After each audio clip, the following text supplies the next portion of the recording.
Hello and welcome to A Star to Steer Her By, episode 197. Woo! I am Chris, and joining me today are... Ames. Caitlin. And Jakey! Ho-ho! And today we will be looking at Let He Who Is Without Sin and Things Past. ...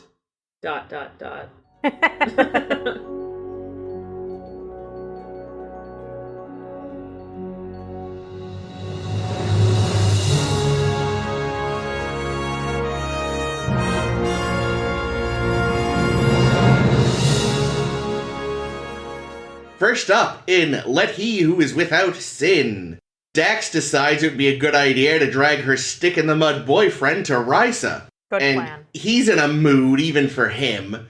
He's all, jealous of her past life boyfriends that are still around, because he's a fucking insecure jackass. Not even past life. I'm pretty sure this is someone who Jadzia banged. Well, either way, he's being a dick about it. And, he wants to, have serious talks. She wants to go to Risa to get him to chill.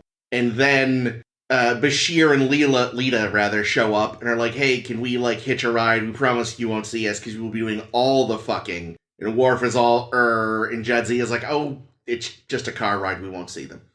But then they get to the car, and Quark is there because he was like, if Lita doesn't let me come, I'm going to, abuse my position as her boss. And he's like, what? Yeah, Gross. Yeah. And they go to Risa, and sure enough, Lita and Bashir immediately fuck off, and Quark waves around some Horgons, and he leaves immediately with two women, because anything really does just go on Risa. And then Dax tries to get Worf to chill, but unfortunately they've shown up at the same time as, some evangelicals called the New Essentialists, who, possibly are the only people more uptight than Worf in the whole Federation. They piss and moan that everyone's gotten soft. Because, if you go to Risa, you're gonna see that. Yeah, they pass out all their chick tracks. Yeah. Meanwhile, all those colonists who, are constantly under threat by border skirmishes and crystalline entities are like, what do you mean we're soft? But, whatever. And Worf is like, I find their chick tracks very amusing. And he continues to be a prick because, the chief hostess there did fuck the shit out of Curzon back in the day. And Worf is all like, she's kind of hot, and I know my wife is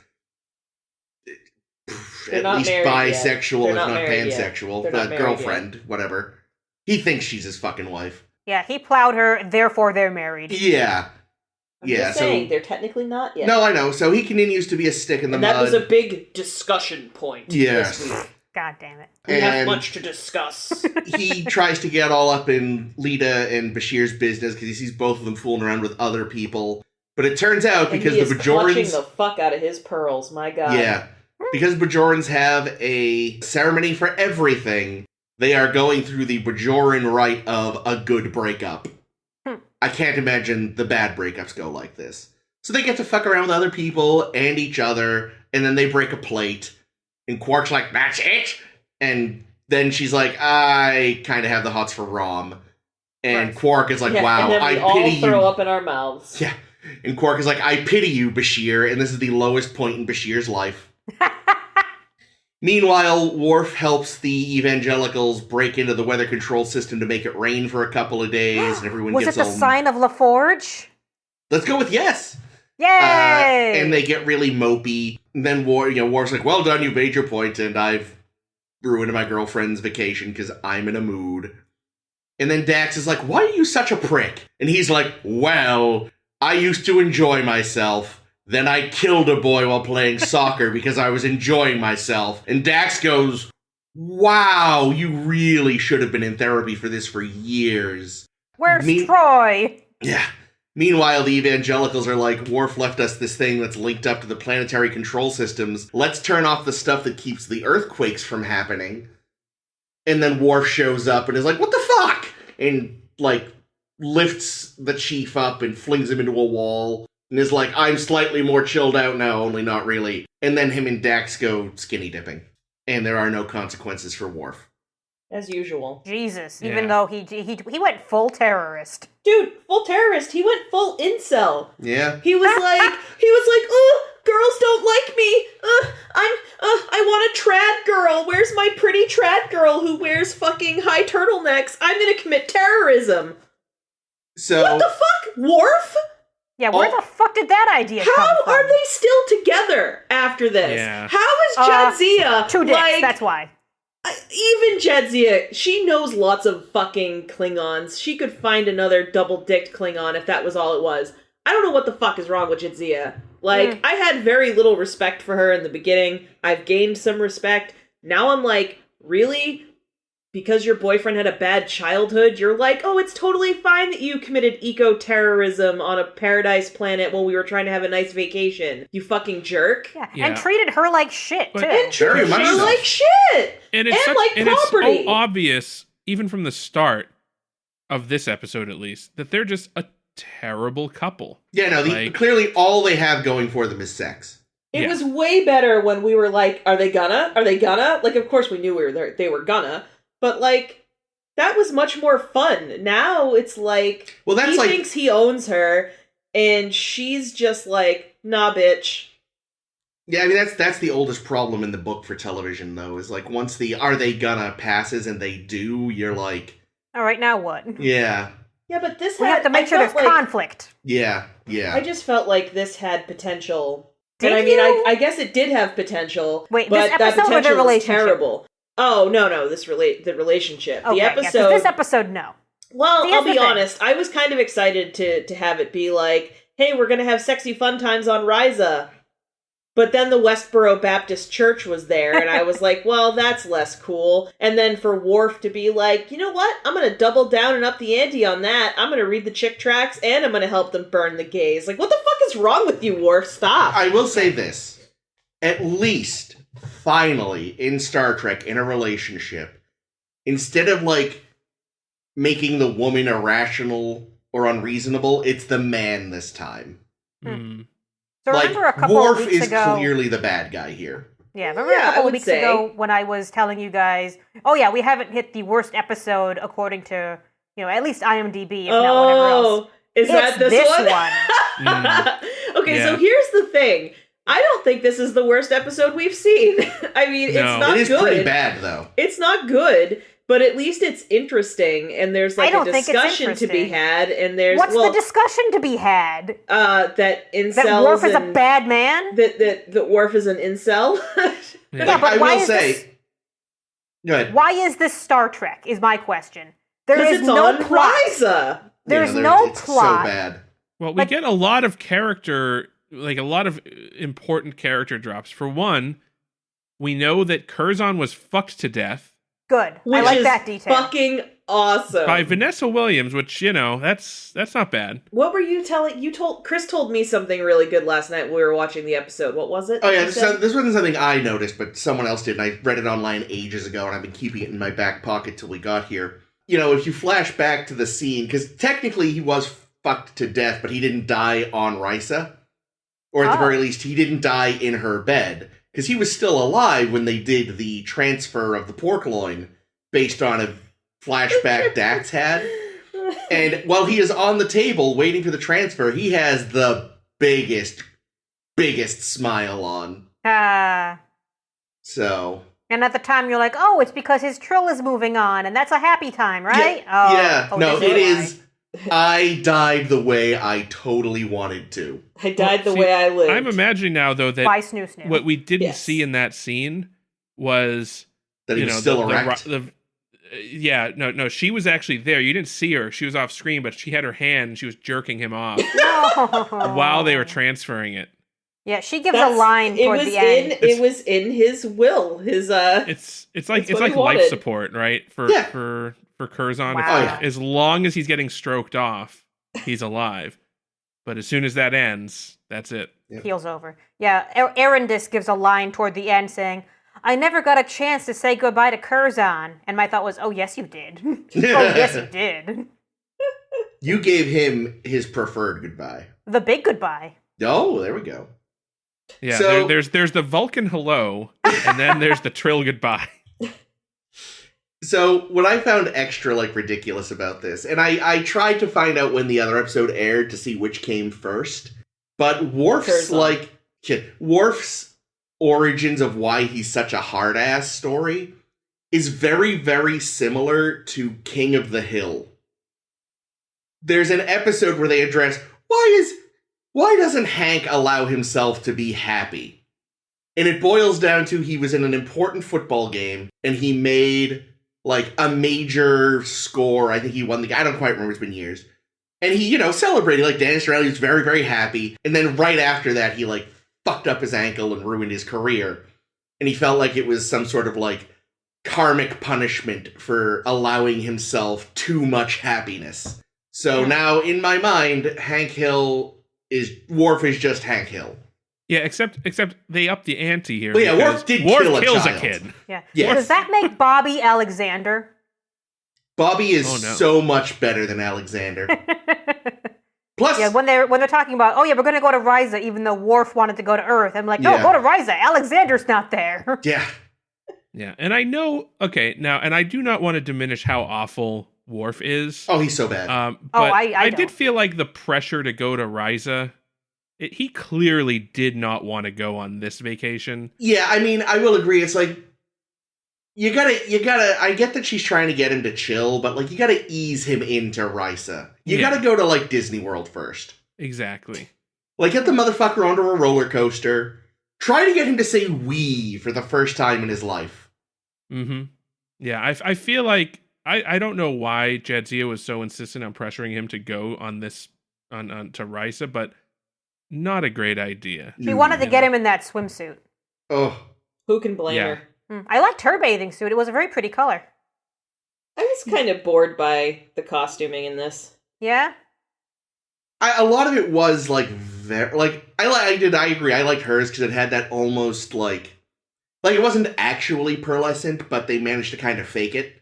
But everything else did very much feel like 90s swimwear, which again makes sense. It was 96 this or was whatever. definitely the 90s most swimwear. TNG episode of DS9 we've seen in multiple ways. This is one of the most TOS episodes of DS9 because you can tell Gene would have loved it. Oh yes. It's funny. Although I have to say though, when we finally saw Jahamoran or whatever on screen, I was really surprised. I thought it was sex, but the fact that it's actually sculpting with clay, pair sculpting with clay, was really surprising to me.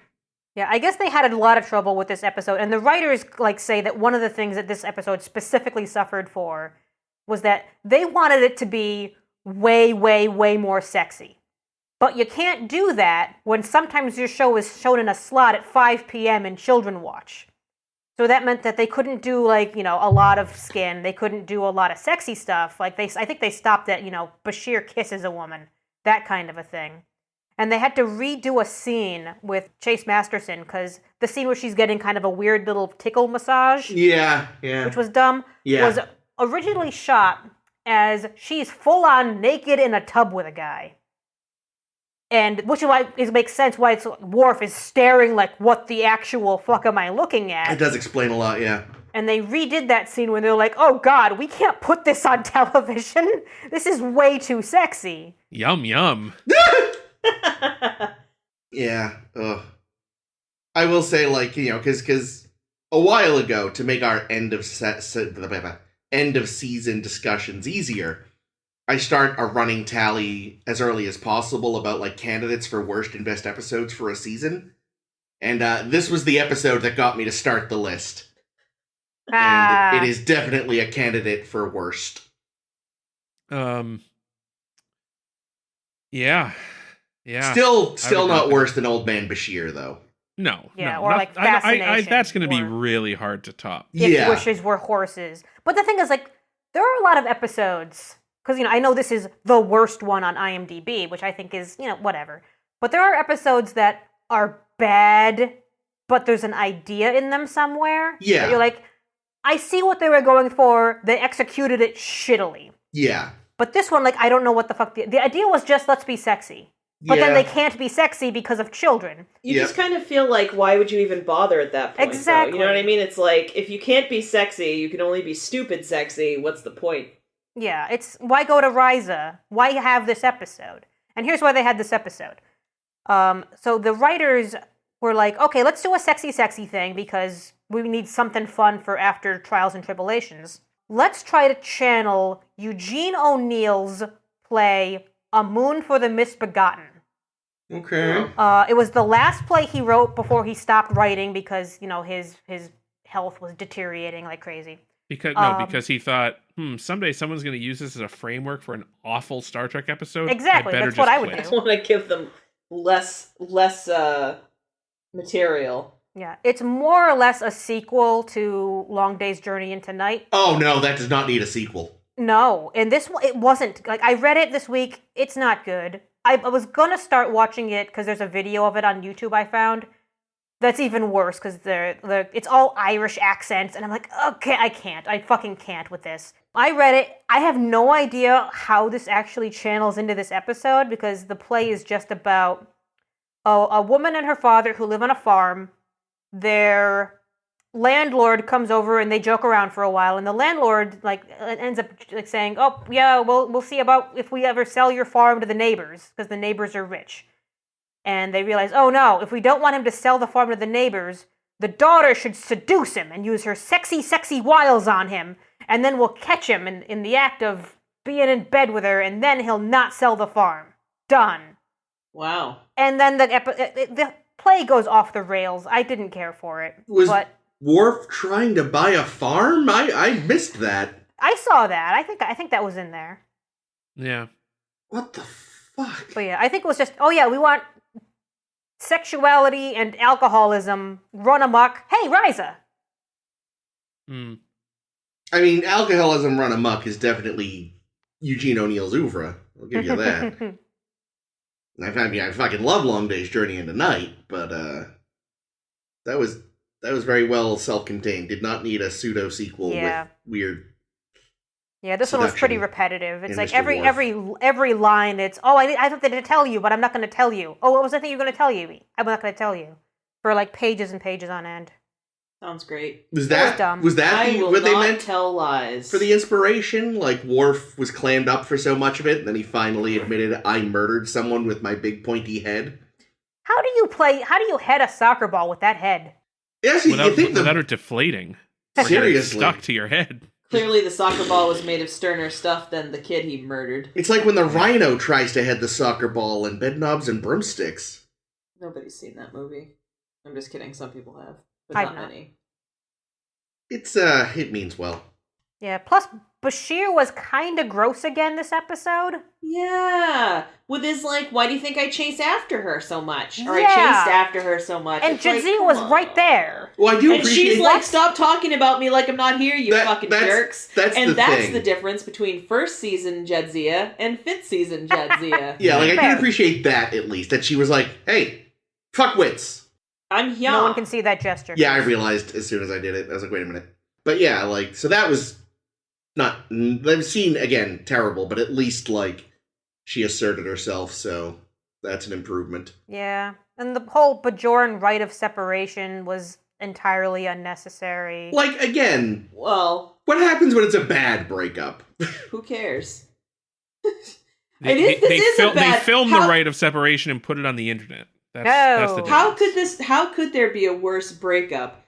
Fucking Bashir, he's 30, which is ancient. Are you? And his girlfriend... Wait, hold on. Did you say 30 or 30? Holy shit. Yeah.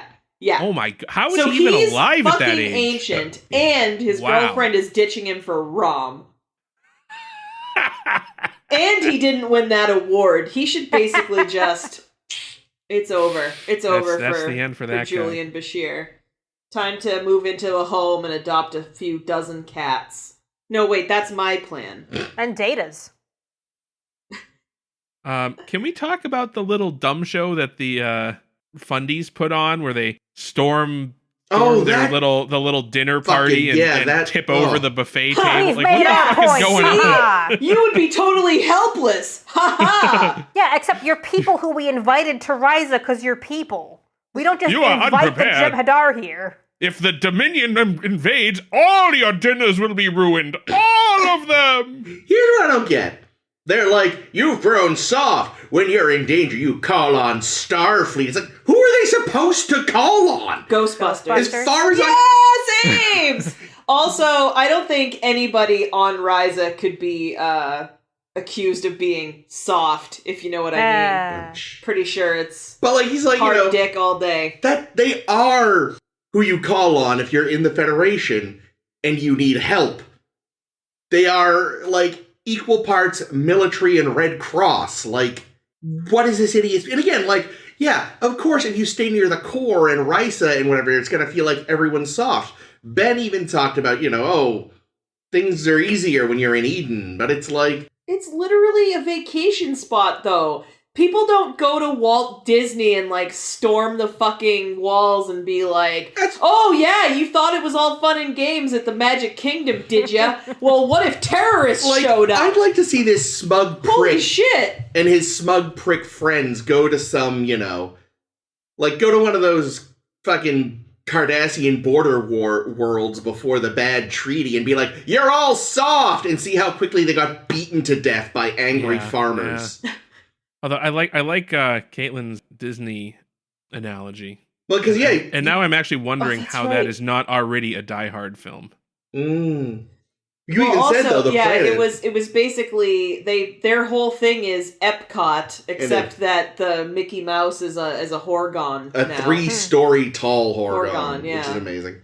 Oh yeah, I joked, whose Horgon is that? Rikers. I was gonna say jeans. Sexy Disneyland. I wonder if the Death by Jaham is like a vacation package that you can pay for. Well, I mean, let's be real. So in the future, death with dignity will definitely be a thing, and if that's how you want to go, why not? who wouldn't want to get fucked to death? Oh. That guy Worf through into a wall. Oh, yeah. I don't know. It probably hurts.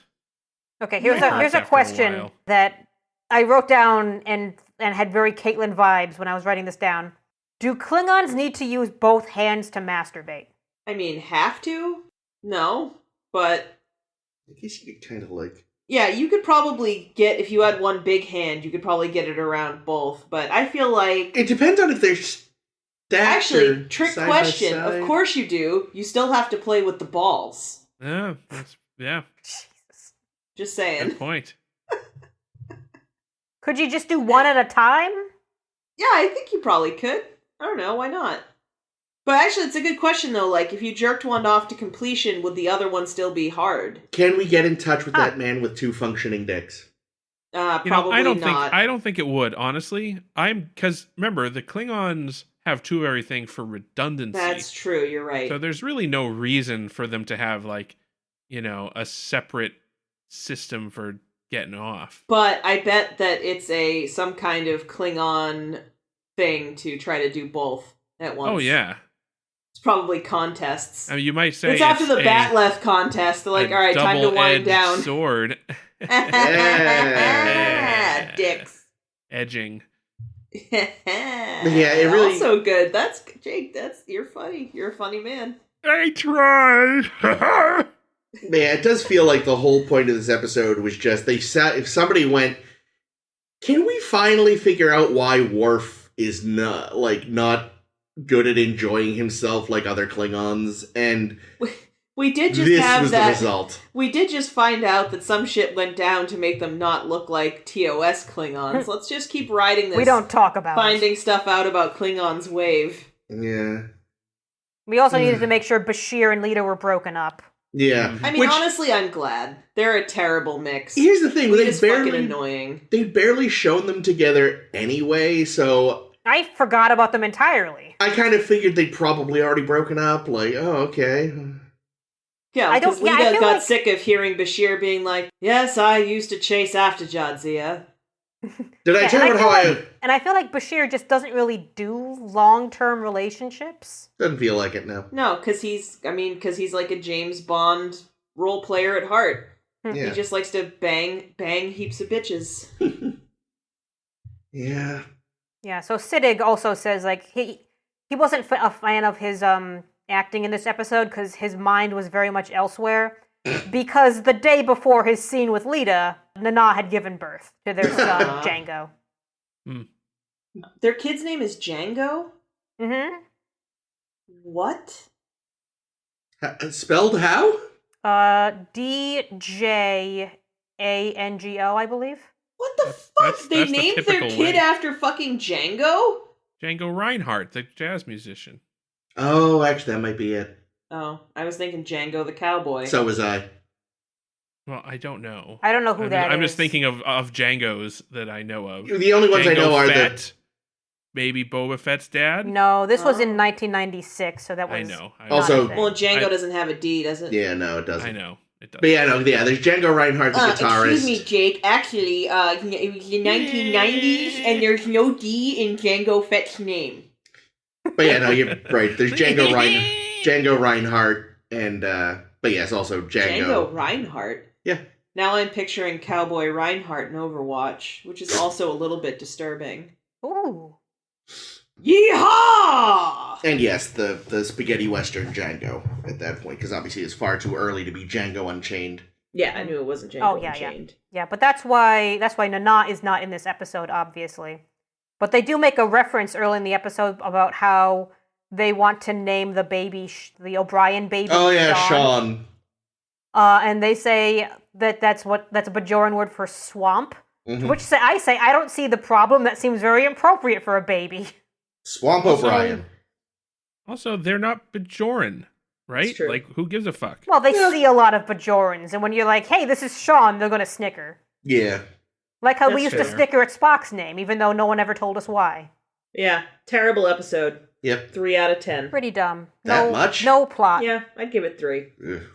2. Oh, excuse me. We didn't talk too much about the fundies, other than their little demonstration.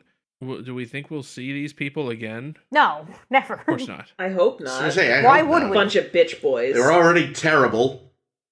And Worf they kind of remind me of the Proud Boys, though, right? Yeah. Like, they walk around with their tactical vests and yeah. Like I said, they reminded me a lot of like the Westboro Baptist Church types too. Yeah. Yeah, but the Westboro Baptist Church people are like provocateurs, but they don't have guns. These guys actually were carrying around guns. True. Yeah, it's true. There was a bowl. They weren't loaded though. Yeah, unloaded weapons. Assholes. I like that one guy tried to like punch Worf, and Worf was like, "LOL." Yeah, no, that was the leader. He like backhanded, and then Worf lifted him 3 feet off the fucking ground with one hand. Yeah, what was this guy thinking?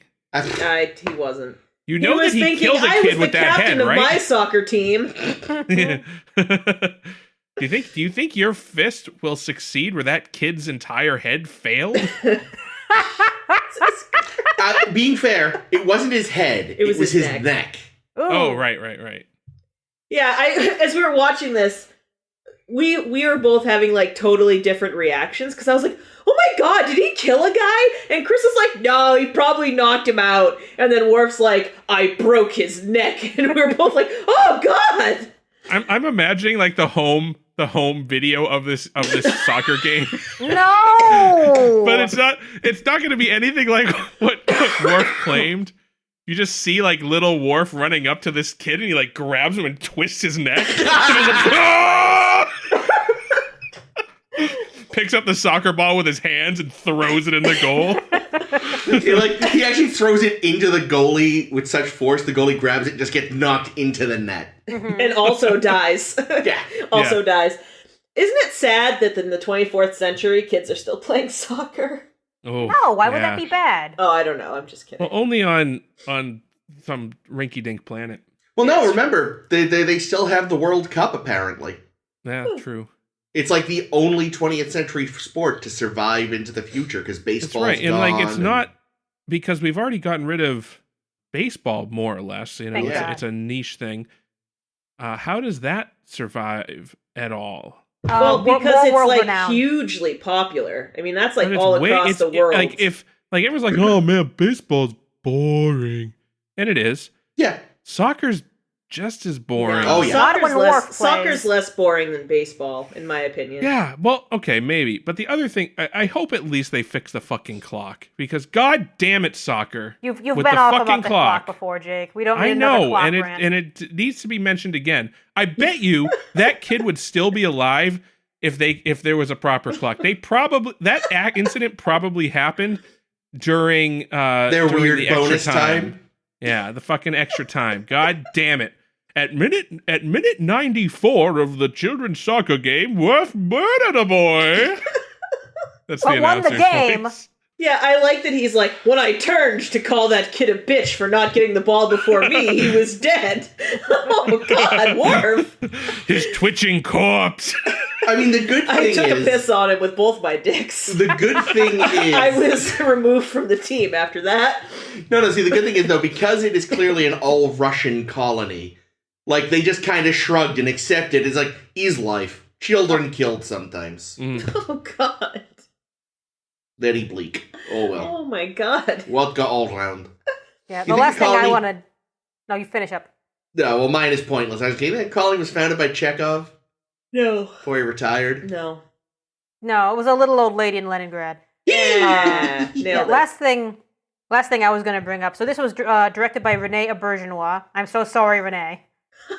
And Well, uh, that best. just means that we got the best version of this that we could have got, really. probably, yeah, because To he be actually fair. he took a lot of time to, because they were shooting out in the beach area of wherever the fuck they were, and I guess Terry Farrell can't be in the sun for too long, which in this episode there's not a good way to do that, so he actually went out of his way and took time that they could have been doing shit. Like, to, the actor can't be? Yeah. Like, because of a health condition, or because of her spots, or because of what? I'm gonna guess the former. Yeah, maybe. I mean, it could be. There definitely are lots of health conditions where, like, if you get above a certain temperature, it can cause problems. So. Yeah, or your skin is very reactive to it, or whatever. Yeah. Yeah, I but think Renee, took I some think time. being allergic to sunlight is a thing, to be honest. Yeah, so Renee had to take time out of the schedule, which they built back in by doing bullshit, to build her a tent. Oh, nice. Oh, that does remind me, very briefly before we move on. One thing that Kate and I have noticed recently with episodes, and it really shines a little opening here. Since he's become a solid, Odo's sass factor has increased, exponentially. And I'm okay with that. I enjoy extra sassy Odo. I don't remember him in this episode. Oh, yeah, the very opening, him, Cisco, and Dax are talking. They're sassing about the O'Brien's baby name and then the fact that, they were, joking around about Dax and Worf's sex life, and he was... Actually, it's been 7 fractures, 2 contusions, and brr, brr, brr, brr. Yeah, in general, I enjoy extra sassy solid Odo. Speaking of Odo, things passed! What? He's not sassy in this one. He's sad-sy. Sassy. Anywho. He done goofed, kids. He did goof. Done goofed. He fucked around and found out. He did. In Things Past, Dax, Cisco, Garak, and... Odo, thank Jesus Christ, my whole fucking segue, are coming back from a conference on Bajor about the occupation, where for some reason they let Garak speak. Or where Garak thought it would be a good idea to speak. Yeah. That's how charismatic This will go he is. over well. Yeah. They apparently gave him a special badge that said Occupier Dickhead. But, what did go over well was, everyone was really excited to see Odo, because they were like, Odo, you were you kept the peace, but also sort of, everyone liked you. You tried not to be a dickhead. And he, looked really awkward. He's you're like, like, okay, whatever. And then, all of a sudden, we cut to Deep Space Nine, and Worf forgets that the runabout platforms are lettered, not numbered. And they're like, oh, no one's responding. Is that why you commented on that? I did, yes. I was like, what's your problem? Number 1. He's like, number 1. I'm like, what's the what? Yeah, it's always landing pad C. Well, I don't know. Which implies the others are A and B, not 1 and 2. Listen. It could be A, CSEE. 2, D. Anywho, so they're coming in and they're like, there's really weak life signs on the runabout. What's going on? So they beam a team over and everyone's all passed out in their chairs and it's like, what's going on? And then we cut to Tarok Nor back during the occupation. And they all wake up in different clothes, and we pretty quickly work out that it is quantum leap rules, where everyone is seeing them as not who they are, but they see each other as who they are. We never get an explanation for that part. Because we have these actors. It's implied. They need to be paid. Yeah. And they work out, okay, so we're here, we're these people, and Dax gets taken away to be Gul Dukat's fuck buddy. Ugh. And meanwhile, Odo freaks out when he realizes who they're supposed to be, but they're like, what's wrong, Odo? He's like, I know about this from the security files. And, you know, they're there, and they're like, oh, that's your predecessor, Thrax, played by former Federation President Red Foreman. I loved it. It was great casting. And Odo's all freaked out. Like, it is so obvious something is wrong. They're like, wait a minute, this is 7 years ago, and by then you were in charge of security. Why is it Thrax? And, you know, there's these three men, and Odo goes on about how they were wrongly accused of trying to kill Gul Dukat, and, you know, then Jadzia breaks them out of the clink after, well, I jumped ahead. And eventually the attempt on Gul Dukat's life does happen. They're thrown in the brig, Jadzia breaks them out, they go to escape, but then like magic, they're back in the cell. And we see that Thrax is a changeling. Yes, there's a fight with Thrax, and he goes all gooey, and they're really not making it subtle. And then Odo goes to argue with Thrax in his office, and Thrax is like, he's finally like, look, I'm from the future, and Thrax is like, well, duh, Odo. And then we cut to the promenade, where you know, Dax and Bashir and Garak are about to be executed for the crime they didn't commit. And finally, surprising no one, Odo admits, this was me! And, so this was Odo's big secret. He was really lazy about an investigation once, and he's felt bad about it ever since. And Kira shows up at the end just to rub some salt in the wound. And he doesn't go, well, this makes us even for that time you lied to me and stole a thing. I'm sure it doesn't make it even, because I'm sure there are many other instances where Odo was a bad man. Well, yes, but he doesn't remember. Well, so he claims. And the moral of the story is, all constables are bastards. Alternate title for this episode, Guilt Trip. Ooh, that's good. Pretty good. It's nice to see Tarok Nor again, but I think they made this episode more complicated than they needed to. Really? I felt it was pretty straightforward. I think just trying to wrap it up like, oh yeah, it was a weird space anomaly that triggered your changeling goo, and that's why you're sharing a dream. Yeah, I was God damn it! I feel like it would have been a little easier to just say it was an orb or wormhole vision thing. Or like especially at the end, it started to feel like one. Somebody that they met at the conference knew about this and, you know, like, did something to them so that they'd end up in this scenario to relive the event. There was a better way to wrap it up, I thought. But I do like that they came right out and said, like, oh, you're actually still at least part changeling because, you know. Yeah, you were saying a while ago you felt that had to be the case. Yeah.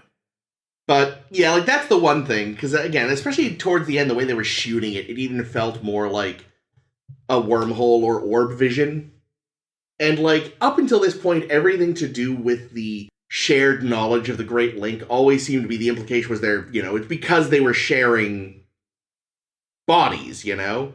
It wasn't... And they're the same species. Yeah, like, the fact that there's now a telepathic element feels a little tacked on. Listen, it's just, it's Vulcan 2.0. No, Whatever we need bit. for a given episode. Don't worry about it. But yeah, my thing with it was just, like, it was... For me, at least, like, very obvious very quickly what was going on.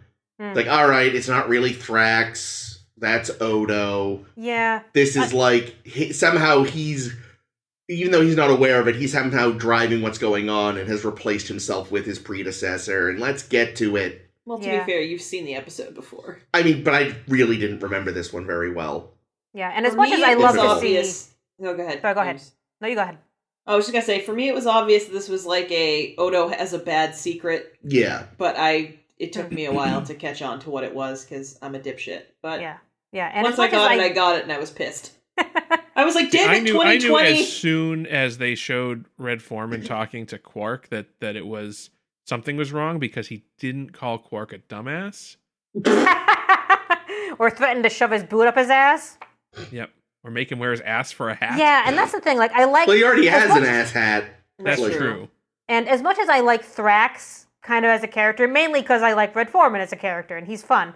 When they start banging you over the head with the Thrax shouldn't be here, this isn't Thrax, and he starts saying things that you think Odo should say and shit like this, I kept thinking, like, there was a better way to do this. There was a way to do this in which it's just Odo, and you're seeing it as Odo, because I feel like the big reveal at the end of Odo did bad doesn't have the same effect as you watching him do the bad. Yeah, that's true.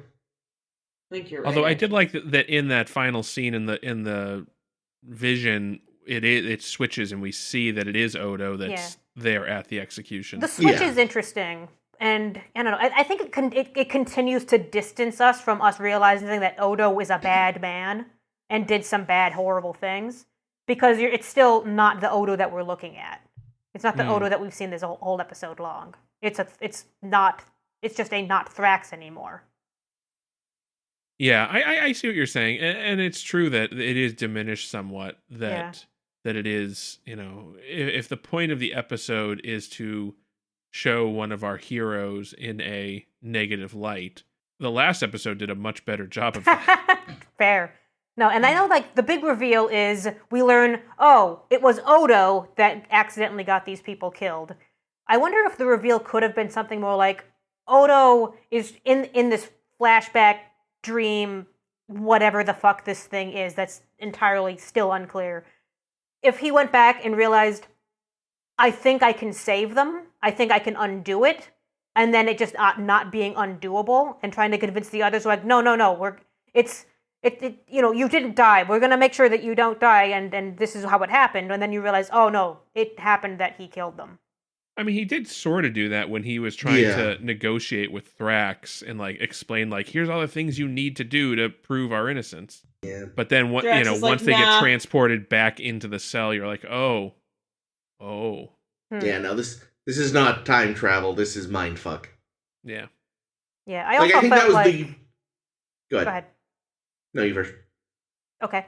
I also felt like they should have ended the episode when Odo woke up and not tacked, and either like had the Julian explains what happened while they were all still passed out, and then cut the Kira scene because it was unnecessary. Because they ended it on such a great line. The line that they ended it on when Odo wakes up is, whatever you've gone through has taken its toll. Mm-hmm. And Bashir is obviously like meaning, you were passed out for a while. But when Odo wakes up, the whatever you've gone through has taken its toll also means everything you've done in your past.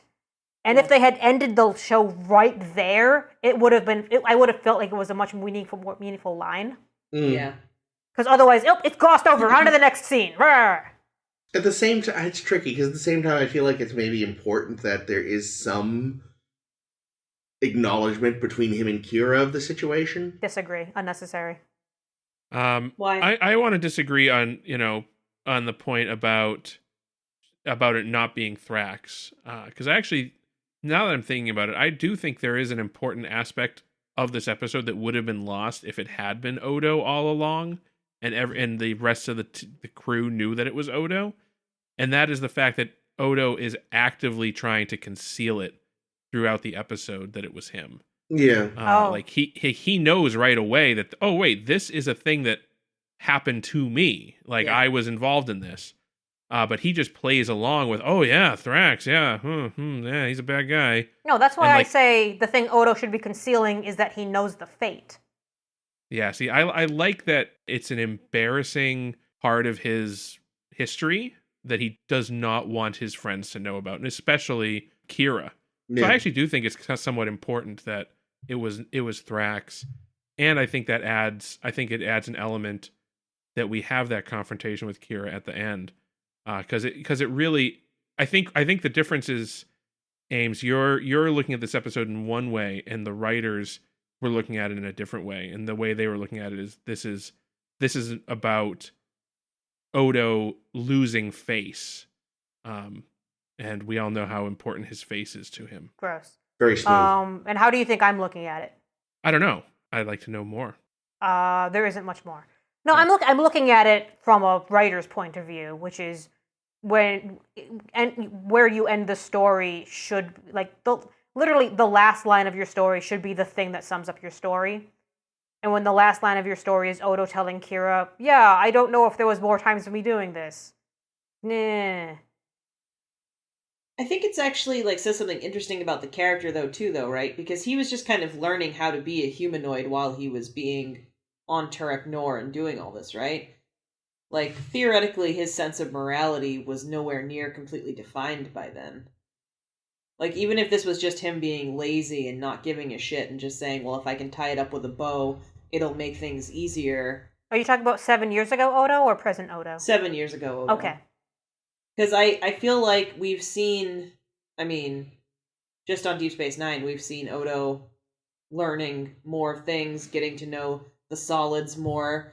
I mean, he was basically like a petri dish experiment from some Cardassians, so of course his, like, I would think his morality would be fucked just from that, because the Cardassians are... Well, he was overseen by a Bajoran scientist, but there were a lot of Cardassians around. I guess I just mean, I'm not, like, forgiving what he did, because what he did was super fucked up, but I do kind of think, like... Well, yeah, when your first example is the Cardassians, that's gonna warp you. Well, right, and, like, how old was he at that point? Like, how old? Like, what was it, his, like, second year of being, like, would you expect a 2-year-old to know? I mean, I know he's obviously more sophisticated than a 2-year-old, but there's a difference between an 18-year-old and a 30-year-old. Like, you know what I mean? Like, again, I'm not forgiving him. What he did is super, super fucked up, and I'm really mad at Odo right now. Well, but I also kind of wonder, is just, like, where was he on his path, and, like, what does that mean, and how does that change, like, what we've just seen? I also feel like they did waffle a little, in that they made it less about him, like, actively kind of just not giving a fuck, and more like... I'm too busy. Well, yeah, like, I just can't be bothered, this'll do, as opposed to, like, would it have, you know, it might have, you know, they could have had him be like, you know what, this is kind of shady, but I don't care. Whereas it feels more like, good enough by the standards I've been told to follow. I don't want. But I think that was very deliberate, because Odo has this narrative about himself, and other people, as we, you know, like the episode opens where people are talking about how, Odo was hailed as this hero. Yeah. And Odo has this narrative about himself that he talks about before, where it's like, oh, that my people must have an innate sense of justice. And like his whole identity is built around the idea of justice and being fair and you know, not being a shithead. Yeah, seeking the truth. Yeah, he's said before, like, I don't lie. I only lie to myself. Yeah. And you know, he mentions... he wasn't lying, he was admitting the truth. When he has this conversation at the end with Bashir, he's like, you know, oh, it must have been because I was thinking about this event at that moment. And the reason he was thinking about that event at that moment was because they were just talking about what a fucking hero he was. So he knows he's a fraud. That's what this episode is about. It's about him knowing that his entire identity is built on this formative event for him where he completely went against that. It's the more I'm thinking about it, the more there's a weird parallel with Let He Who's Without Sin and Worf, where, like, you know, they both have these identities of, like, we're not allowed to have fun. Yeah, well, you know, we're men of justice and everything, and it's, oh, well, yeah, but, you know, we have these bad things that we've done in our past, and we're ashamed of them, and we really don't want people to know about it. But Odo, even more to that point, really didn't want people to know about it, and was terrified throughout this episode that his friends would find out. So I think that this whole episode is a demonstration of weakness in Odo that we've never seen before, which I think is cool, actually. Yeah, well, especially when you consider, like, in the previous episode that gave us part of his background, like, the whole thing was he wasn't officially in charge of security, but he was put in charge of this investigation. And he was actually, at that point, still quite dogged about it, you know? Mm. Like, that was the whole thing, was Dukat just wanted it wrapped up nice and quick and easy, and he kept sort of digging and poking around and looking into things. Are you talking about Necessary Evil now? Or this Yeah.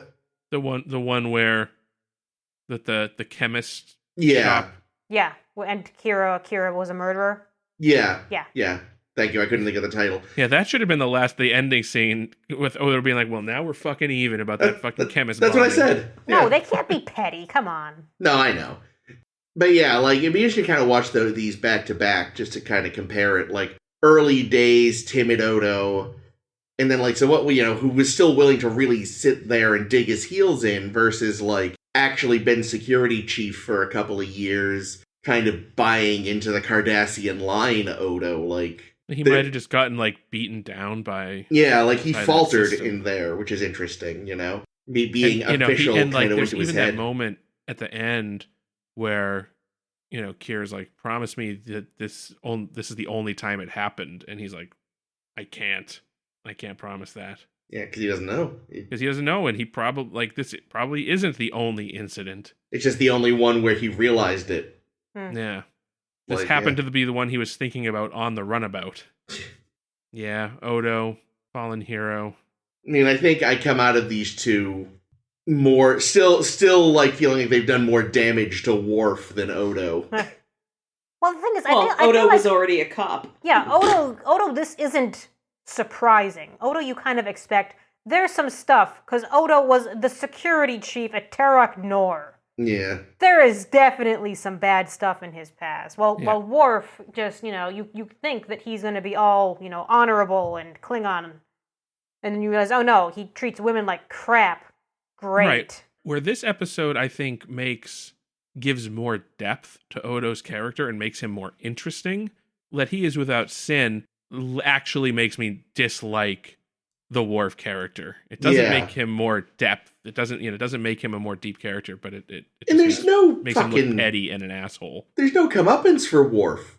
You know what I realize though? Worf is sorry to keep going back to this episode, but he is such a fucking follower. Yeah. Because every fucking time there's like some charismatic asshole that talks to Worf, Hands out he's a like, pamphlet. sign me up. Oh, we want to do a fucking McCarthyism? I'm in. Yeah. I'm supposed to be on a sex vacation, but yes, I would love to come to your fucking timeshare. He's a fucking cult leader's wet dream. He really is. That actually reminds me though. What's funny is I had waited for all of TNG for that episode. Like, I vaguely recalled there's an episode where Worf, like, gets tangled up with some idiots on a planet and breaks the weather. But I had remembered it as a TNG episode. So when we didn't get it, I was like, I guess it was DS9? We sort of got it. Huh? We sort of got it. With a Worf stepbrother. And the sign of LaForge. No, that episode I remembered really distinctly. Okay. Like, this one, I vaguely recall, like, doesn't he break a weather machine at some point? It's like, But oh, then here you're like, it is. wait a minute, he fucked with the weather twice? What's with these shows? Yeah. But yeah, no, I think you're right, Jake, in that it's like, it added depth to Odo while making Worf even more of a caricature. Yep. Of himself. But I guess we got a little more depth from Jadzia in return. A little. Because she was like, you don't own me, you can change this, or what was the line? She had this great line.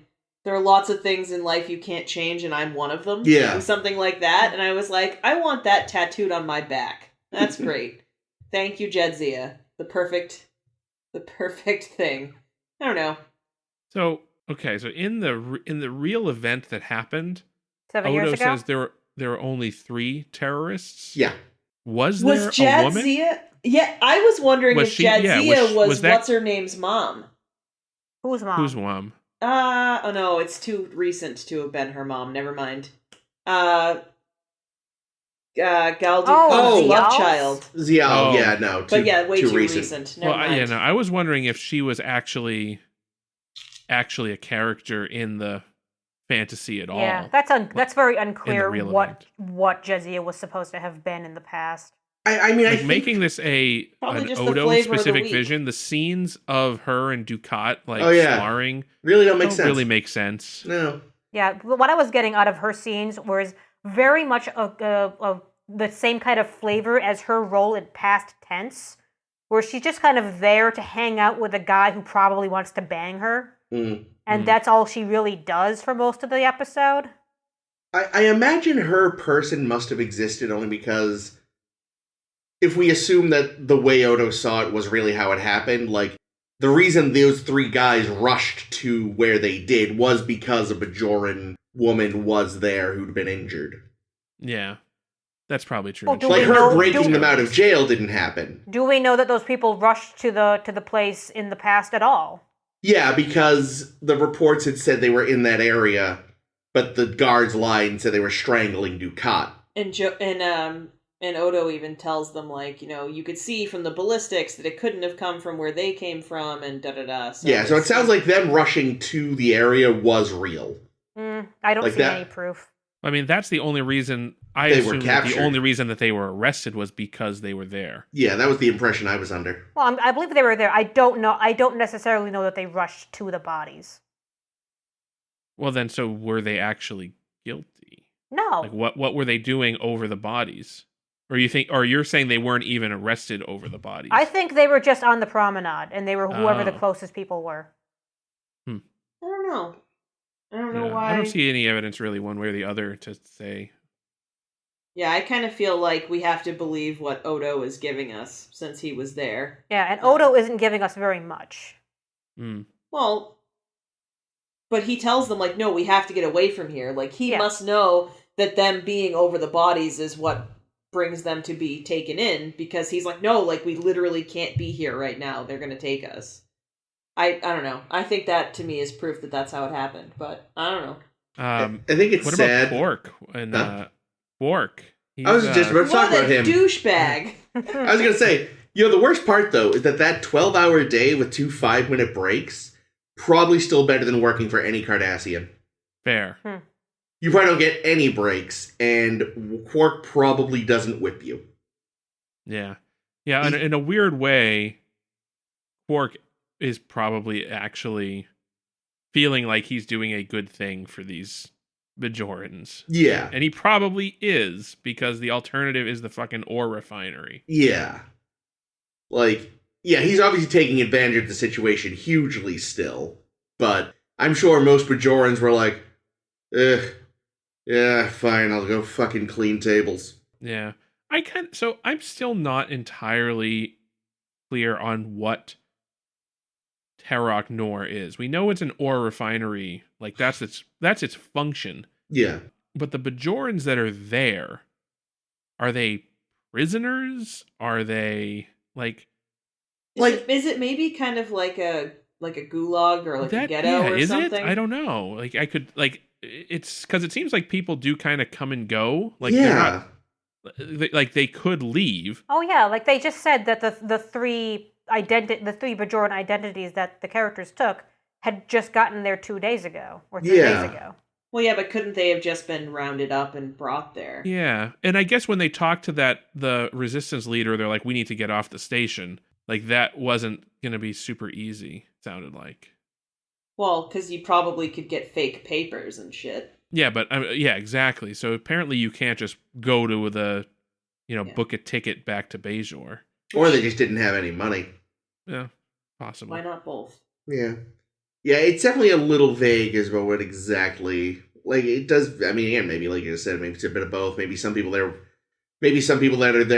are there that can come and go more freely than others. Well, I mean, it feels like early World War II where, they were taking away privileges little by little. Like, first you have to live in a certain place, then we're taking all your money, then, like, you can't travel, then, like, you know what I mean? Yeah. The way it kind of closed in, like, it was, step by step.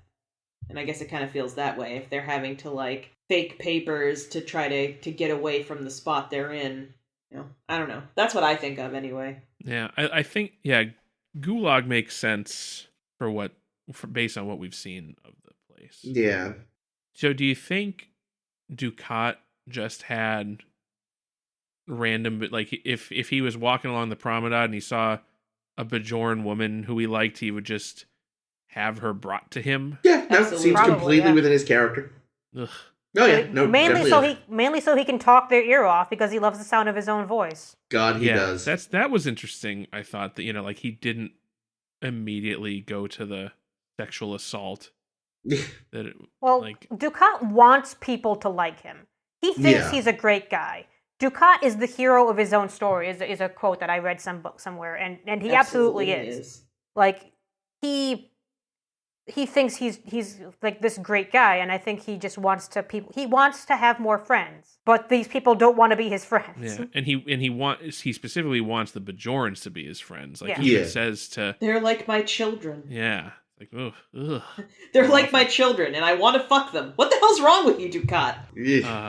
Yeah, that's creepy. But that again, that like fits in with the sort of like commandant of whatever horrible camp you're in charge of and abusing your power. Well, and it fits with everything we've seen of Dukat it definitely up to this fits. point. I mean, that's a very like colonial opinion, right? That's like, true too. Yeah. We're civilizing them or whatever. They he need our said that, heritage to be reach their potential. Wasn't there an episode where he or maybe another Cardassian was like, "Really, you should be thanking us because y'all were a bunch of hillbilly dinks until we fucked you up for 50 years." Yeah. I think that was Dukat. Was it? Yeah, Garrick said Dukat something else, similar at one point too, where he was like, "Oh, we've brought the gift of civilization to hundreds of worlds." No, I remember he was in the roundabout with Kira, and he said that I think it was an indiscretion, and we were why are you telling her that? Yeah. Nice try, bud. It definitely goes to that colonial mindset. Yeah. The scaly man's burden. Oh my God, we've been thinking of the Cardassians as Nazis. Maybe they're just British or American. Yeah, or American.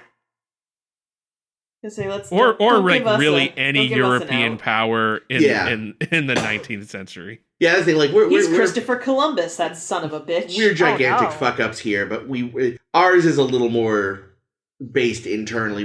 We weren't as involved in the colonial project. I mean, we were, but we kind of got in at the very, very end. We came late, and then we figured, gotta make up for lost time. We don't actually need to invade these countries. We just need to fund the guerrillas that are already in the countries. Exactly, yeah. So we played a slightly different game. So there wasn't that same aspect proxy-colonialism. Well, Dukat would love that game if he knew the rules, I'm sure. So. Yeah, there isn't that sort of faux parentage thing that is more, I think, in hardcore colonialism, which again, we tried to get involved, but the day was waning by the time we had the resources. Who are you trying to defend right now, Chris?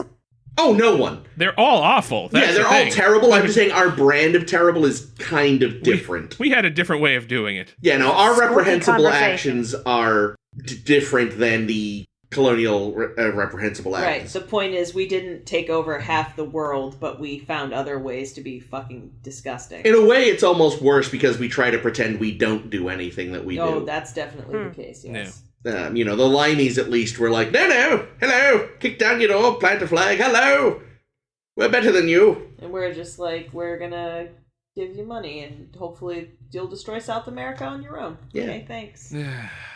Anyway. Yes. Oh, so one thing I noticed was Garrick is back, which means he's served his sentence from Broken Link. It's been at least 6 months since It's been at least 6 months. Yep. And he doesn't like being called a spoonhead. No. Spoonheads? The way he said it, it's like he'd never heard it before. Well, it's the What kind do of you thing, mean by that? never to his face, Yeah. Like, he's heard people kind of whisper it and shit, but, having someone Yeah. right up And you there. just know that in, like, frat houses on Cardassia, they're, like, putting tequila in the spoon and slurping it out. And like, they know it's a fucking spoon. Let's not kid ourselves. Yeah, but, like, it's their word, That's true. Anything else? I thought Jadzia should have panged out some Morse code before breaking them out of the brig. like our friend Scotty did. That's good. If it wasn't such a serious episode, that might have been a nice callback. But did they bring their hover shoes? And their marshmallows. Oh, So boy. did did Quark actually have those illegal crystals? Oh, absolutely. Yes. I don't know. I feel like it does sound like it's maybe too hot of a commodity for him to have wanted to touch. That's Maybe. true. Since he feels like he couldn't get rid of it. Yeah, like I feel like, he said the Bajorans can't afford it, the Cardassians don't want it. On the other hand, maybe he was it's the long game. He still has them somewhere in his inventory. He's just waiting To this for the day. to this day, exactly. Yeah, I 7 like years that. later. That I could see. Although so according to Garrick, the guy that he met with who So, had the crystals was a Romulan spy. yeah. I wonder if Quark was actually involved at all in some kind of like espionage plot. If you have to ask it, the answer is yes. Fair. Here's the thing. It's the Romulans, which means the plan is needlessly elaborate, which means he is a major part of it, but they never told him he was. Fair. So, like, Seems right, yeah. And also That the feels plane like a- will crumble immediately. yeah. And instead it's gonna crumble because they didn't tell him. Either way, Romulans are bad at plans. Very bad. We also have our Bajoran underground guy say that he's not going to finish his soup, to which I'm like, yeah, no one finishes one their does. soup. Yeah. This is Star Trek. He's like, I don't like soup. Yeah. Who doesn't like soup? Oh, maybe it's just that soup. The only way to finish your soup is to throw it at Chapel because you're going through Ponfar. Let the wall eat it! Ugh. Hate palm leek soup. Whatever the fuck it's called. Plomeek. Plummeek? Plummeek, That's it. Here, you got it. You got it. Well, speaking of soup. Oh, wait! No, before we sign off, one last What? thing. Good. Morn give me had a better date. I didn't hear you. Morn had a date. Oh yeah, we saw. He brought a He woman brought a her a lovely flower, and flower. she's like, oh, it's here, and Aw. they boy. Yeah, go That's Morn. very cute. Nice It job, was. Morn. Sorry. We all have to get ready for our date with Morn. Yes. Yes. Well, if you like what you heard and you want to hear more, we'll be back next week. But we're going to shake it up a little bit because we got another sneaky-ass two-parter coming up. So next week we're going to talk about 3 episodes. The Ascent, Rapture, and The Darkness and the Light. I don't know why. In the meantime, if you want to check out more episodes, you can find us probably wherever you found us this time, but we're also on SoundCloud, Stitcher, Google Play, no, maybe not. YouTube Music? I don't know. Spotify? Apple Podcasts? I don't know, just look for us. You'll find us. It's A Star to Steer Her By. You can also find us on Twitter and Tumblr at SSHB Podcast. You can search for us on Facebook at A Star to Steer Her By. You'll find us. We're also on sshbpodcast.com, which is either a link to our Tumblr or maybe someday a real ass website. But for now, whether it be Tumblr or a real ass website, there are lovely articles. Everyone but me has written for the most part. We've got Evil Admirals, we've got book reviews, we've got aesthetic discussions, fan fiction. Yeah, You've we've got written everything. fanfics. Everything, huh? You've written fanfics, so you I have a few written things on there. fanfics, but that's not an article. No, but Yeah. Yeah. You interrupted me. Sorry. You should be. Well, as always, this has been Caitlin. This has been Jake. this has been Chris. And this is always Ames. Let the Klingon win. No, he's a dick. That is a good advice for children's soccer.